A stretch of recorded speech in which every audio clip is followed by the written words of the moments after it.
Bayangkan ini, besok pagi kamu bangun, lampu tidak menyala, AC mati, HP kamu tinggal sisa baterai sedikit. Kamu pikir cuma listrik rumah yang turun, tapi ternyata satu kompleks gelap, satu kota gelap, seluruh Indonesia mati listrik. Dan internet ikut hilang total, tidak ada sinyal, tidak ada wifi, sunyi, dan terputus. Data APJII 2024 menunjukkan 79,5% masyarakat Indonesia terkoneksi internet, artinya hampir 8 dari 10 orang terhubung digital tiap hari. Kita kerja lewat cloud, bayar pakai QR, pesan ojek lewat aplikasi. Bayangkan semua itu hilang sekaligus. Kalau listrik dan internet mati, kota bukan cuma gelap, tapi lumpuh. Ekonomi berhenti, rumah sakit terganggu, bank tidak berjalan. Satu hari saja bisa membuat kerugian ratusan miliar rupiah. Seberapa rapuh sistem hidup kita sebenarnya? Kita mulai dari dampak paling dekat, rumah sendiri. Karena krisis besar selalu terasa pertama kali di rumah. Rumah tangga dan kebutuhan dasar. Sekarang kita mulai dari rumah. Hari pertama tanpa listrik terasa aneh. Kulkas mati, makanan beku mulai mencair. Pompa air tidak menyala. Air bersih jadi terbatas. Kompor listrik tidak bisa dipakai. Lampu jalan mati saat malam tiba. Kota besar terasa seperti kota kecil tanpa cahaya. Minimarket buka dengan pintu setengah. Kasir tidak bisa pakai sistem. Semua transaksi harus tunai. Kalau kamu punya uang cash, karena ATM juga mati. Bayangkan orang-orang mulai antre beli lilin, beli air galon, beli makanan instan.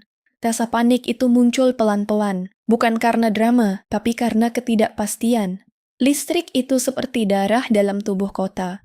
Ia mengalir tanpa kita sadar. Begitu berhenti, organ satu persatu ikut berhenti. Dan dari rumah tangga, dampaknya mulai merambat ke ekonomi kecil, UMKM. UMKM dan bisnis kecil. Indonesia punya jutaan UMKM. Kontribusinya lebih dari 60% PDB. Banyak dari mereka bergantung pada listrik dan internet. Warung kopi butuh mesin listrik, laundry butuh mesin cuci. Toko online butuh koneksi. Sekarang bayangkan semua berhenti. Tidak bisa produksi. Tidak bisa jualan online. Tidak bisa promosi. Sel marketplace sunyi. Driver ojek online tidak dapat order. Kurir tidak dapat notifikasi. Omzet langsung nol. Kerugian bisa ratusan miliar rupiah per hari. Dan itu bukan angka kosong. Itu penghasilan keluarga. Itu biaya sekolah anak. Itu cicilan bulanan. Ekonomi digital itu seperti sungai deras. Kalau bendungannya ditutup, airnya berhenti total. Dan ketika UMKM tersendat, sistem keuangan ikut goyah. Perbankan dan uang. Sekarang bayangkan kamu butuh uang. ATM mati. Mobile banking tidak bisa dibuka. EDC tidak menyala. QR tidak bisa dipindai. Kita hidup di era non-tunai, tapi tanpa listrik dan internet. Sebuah kembali ke uang fisik. Masalahnya tidak semua orang simpan cash di rumah. Distribusi uang juga terganggu. Karena bank bergantung pada sistem digital. Begitu orang merasa uangnya tidak mudah diakses, rasa panik bisa muncul. Dan dalam sistem keuangan, panik adalah musuh terbesar. Transaksi melambat, bisnis tidak bisa bayar vendor, gaji bisa tertunda, efeknya berantai, dan di level atas, pasar saham bisa ikut berhenti. Pasar saham dan investasi yang terhenti. Sekarang kita naik ke level yang lebih besar, pasar saham.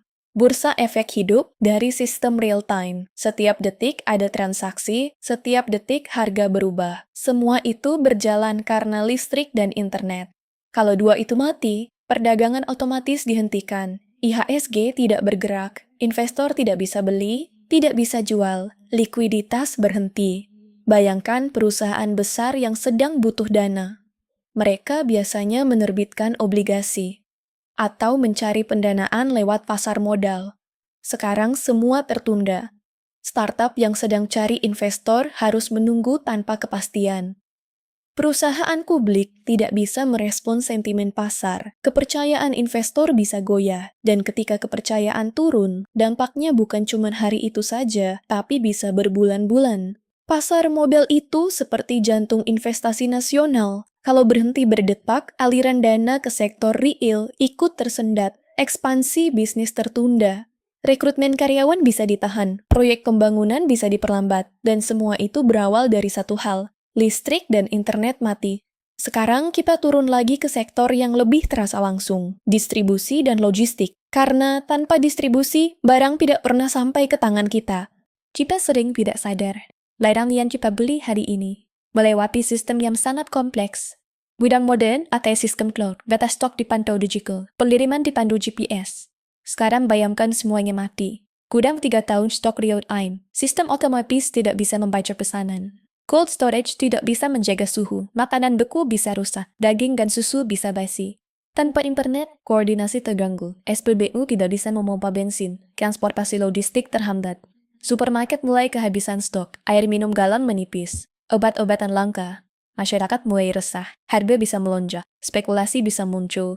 Logistik itu seperti pembuluh darah ekonomi, dia sangat vital. Begitu alirannya macet, ekonomi melemah, rumah sakit dan risiko nyata. Kalau ada satu sektor yang tidak boleh mati, itu adalah rumah sakit. Rumah sakit hidup dari listrik, ventilator butuh daya konstan. Ruang operasi butuh cahaya stabil. Alat monitor jantung tidak boleh mati sedetik pun.